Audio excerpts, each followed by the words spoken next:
The movie opens with Terry Richmond, a former veteran, cycling on the road, listening to songs, but he gets run over by the cops. Officer Evan Marston, along with his partner, Officer Steve Lann, cuff Terry, claiming they tried to pull him over, but he fled. Terry mentions that he didn't hear him due to his earphones, but the cops don't play. They start investigating Terry and ask him personal questions regarding his identity. Officer Evans searches Terry's backpack and finds a package. He asks Terry's permission to open the package, but Terry refuses. They detain Terry and request a K-9 to search the package. Evan reveals it will take the unit an hour to arrive, but Terry is in a hurry, so he allows them to search. The officers find loads of cash in the bag, so they suspect it to be illegal drug money. Terry mentions it's not drug money, but his money that he needs to post his cousin's bail at the courthouse. Officer Steve mentions the cash to be almost 30 grand and asks what's Terry's cousin in jail for. Terry reveals 10 grand is for the bail and the rest is to buy a truck and haul boats. His cousin Mike was in for possession of weed, but he wasn't selling it. The officers decide to let him go but hold his money because they suspect it to be drug currency. Terry justifies himself by saying he got the money by selling his car and bought a steak in a restaurant called Can Long Chinese. Evan tells Terry that they'll be holding in the money, and Terry can get it back after 30 days when he's done the paperwork for it. Otherwise, they can put him in jail for a money laundering conspiracy. Terry forcefully complies, so they let him go. The cops head their way, and Terry picks up his bike and rides to courthouse. There, he meets a man named Elliot, who is a court clerk. Terry tells Elliot to post his cousin's bail, and the cops took all of his money. Elliot refuses because Terry doesn't have any money, and reveals the jail is being renovated, so they are transferring all the prisoners to state prison. Elliot decides to head out because his shift ended, but Terry is furious because his cousin's in trouble. Elliot introduces Terry to his co-worker Summer McBride, another court clerk, and soon to be a lawyer, to help him out. Summer and Terry get a drink, where Summer reveals the local police department uses tricky legal ways to confiscate money from people. After the people fail to retain their money legally, the cops keep it for themselves, claiming it's for funds. Terry reveals his cousin Mike helped catch some dangerous criminals by giving up information, and if he gets transferred to a state prison, he might get attacked by the prisoners. Mike's transfer is on Thursday, so Summer suggests Terry get more cash quickly for the bail so they can save Mike. They head their ways, and Terry calls Mr. Liu, the owner of the Chinese restaurant, and his partner. He asks Liu for 10 grand, and Liu agrees to transfer the money in a matter of hours.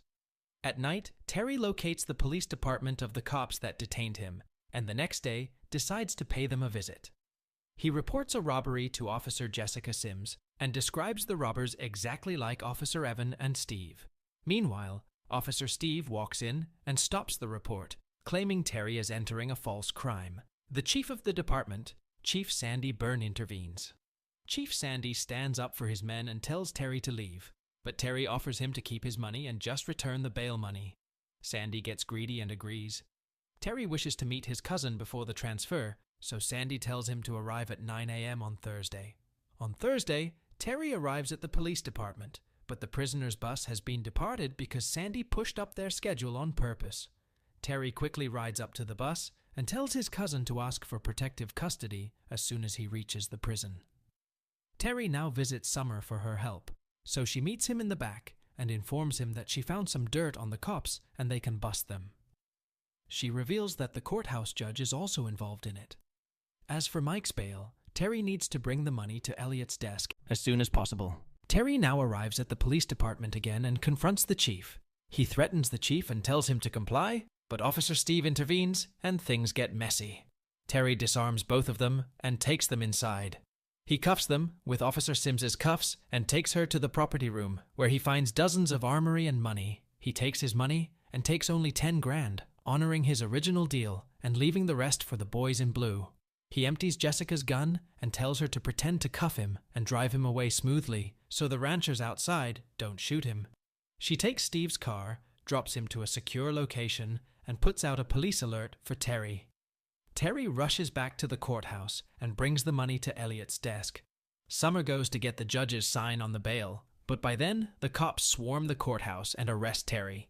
The cops take Terry to the courthouse catacombs for a medical checkup, and Evan takes him to meet Chief Sandy. They pick up Sandy and drive away. During the drive, Sandy lays all the cards on the table. He mentions that he made a mistake with meddling with Terry because they checked his background.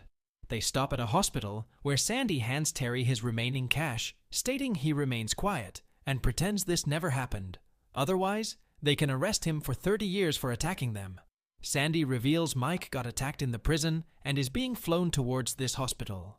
Terry is pissed and emotional, so he takes the deal. But Sandy warns him to never return to this town. Otherwise, they will eliminate him. Terry enters Mike's hospital room, but unfortunately, Mike does not survive. Terry now asks Summer for a lift and heads back to his town. They get tailed by a cop, and Summer reveals it's her contact in the police, which is her friend that's looking out for Summer. Summer tries to explain to Terry that there have been more cases similar to Mike's, so the police need to be exposed. But Terry is frustrated and ignores it. He gives Summer his number for emergencies and bids her farewell. Summer heads home and wakes up in the middle of the night when she finds someone entered her house and drugged her. She realizes the cops are behind this when she sees their car magnet on her refrigerator. She calls Terry, and Terry quickly drives to her house. He breaks in and finds her in the shower, alive. Summer reveals she's fine because the cops injected her with a drug that she used to take earlier in life. She had a daughter and lost her custody due to her history with drugs. She worries that she has been pardoned to meet her daughter for now, but if they test her tomorrow, then she might lose custody forever. Terry tells her not to worry and sends Summer to her job. Surprisingly, the judge wants to meet with Summer and wants her tested for drugs, signaling he is working with the cops. Summer is petrified but complies. She gives her urine sample and cries, knowing her fate. On the other hand, Terry runs into Officer Steve, who invites his partners that block the streets. Terry cooperates, but Steve shoots Terry for returning to the town. Terry gets injured but fights back. He tases Steve with his gun and drives away in the fields. Terry now abandons his truck and walks to his Chinese hotel and calls Summer, asking for burner phones. Summer arrives at the restaurant with the phones and finds Terry injured while Mr. Liu patches him up.